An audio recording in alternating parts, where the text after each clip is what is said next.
Halo, selamat pagi, selamat siang, selamat sore, dan selamat malam. Perkenalkan, nama saya Anggita Adi Kristiawan dengan NIM 71 2021 066. Kali ini dalam rangka untuk memenuhi tugas TAS Eklesiologi, saya akan membuat video bagi teman-teman semua. Tema video ini yaitu gereja sebagai kepanjangan tangan Tuhan. Jadi teman-teman, gereja secara umum merupakan tempat berkumpul, bersekutu, serta memuji dan memuliakan nama Tuhan. Seperti sekarang ini, gereja merupakan perkumpulan jemaat-jemaat dan gereja digunakan untuk orang-orang sebagai tempat beribadah umat Kristiani. Untuk teman-teman ketahui nih, jumlah gereja yang ada di Indonesia itu menurut data statistik dari Kementerian Agama tahun 2022, jumlah gereja di Indonesia berjumlah kurang lebih 62.869 dan jumlah gereja terbanyak terdapat di Provinsi Sumatera Utara yaitu sejumlah 12.499, hampir 12.500, dan yang paling sedikit yaitu terdapat di Provinsi Nusa Tenggara Barat, hanya jumlah gereja sejumlah 83 gereja saja. Dari melihat data tersebut, sebenarnya gereja yang ada di Indonesia memiliki jumlah yang cukup banyak dengan berbagai jumlah jemaat yang bervariasi. Dengan jumlah yang demikian, persoalannya, apakah dengan jumlah gereja yang sebanyak itu, apakah setiap gereja bisa menjadi berkat bagi sekitar? Atau gereja bisa digunakan sebagai wujud dari kepanjangan tangan Tuhan? Dalam kehidupan bergereja saat ini, tentu kita mengalami banyak persoalan-persoalan, baik secara internal maupun eksternal. Dalam sebuah gereja, persoalan yang terjadi bukan hanya persoalan gereja bisa menjadi berkat bagi sekitarnya.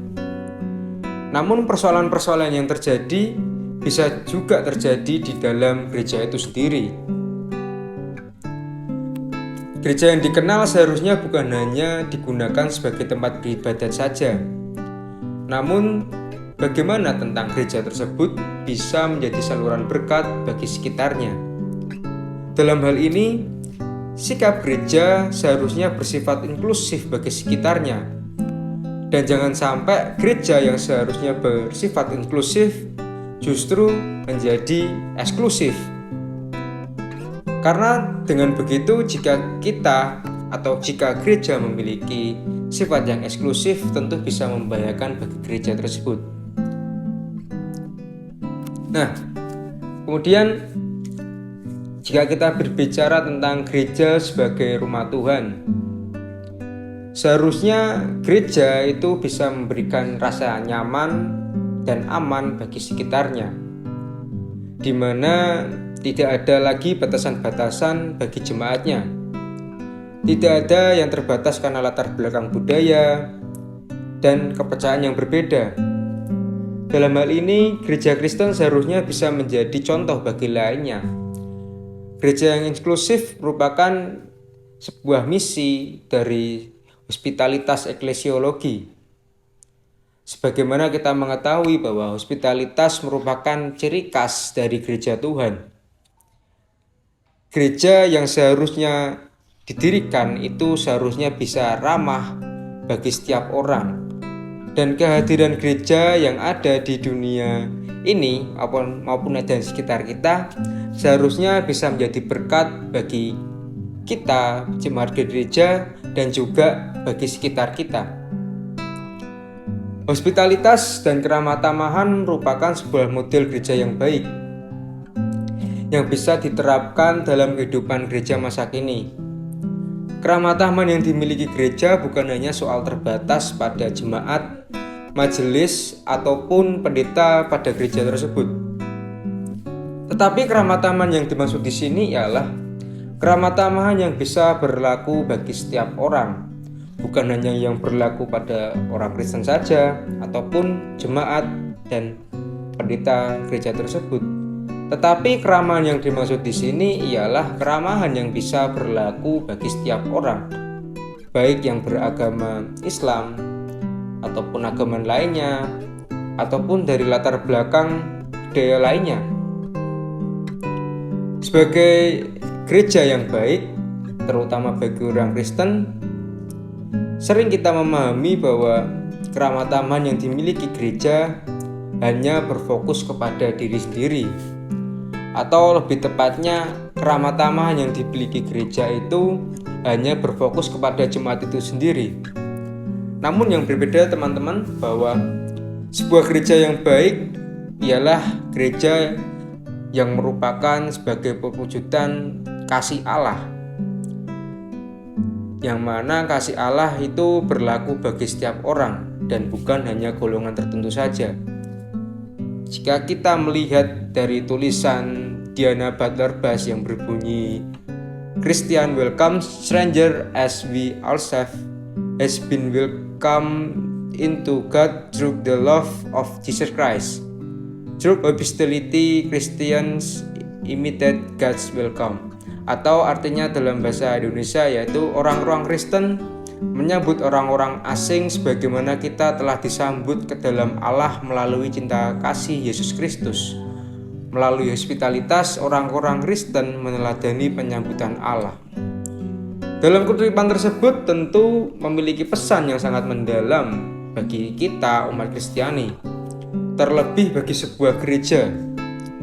Seringkali kita sebagai sebuah gereja hanya seakan-akan bersifat eksklusif, yang mana gereja itu hanya milik dari jemaat itu sendiri ataupun milik dari majelis ataupun beberapa pendeta saja. Hal semacam ini tentu menjadi sebuah persoalan yang mana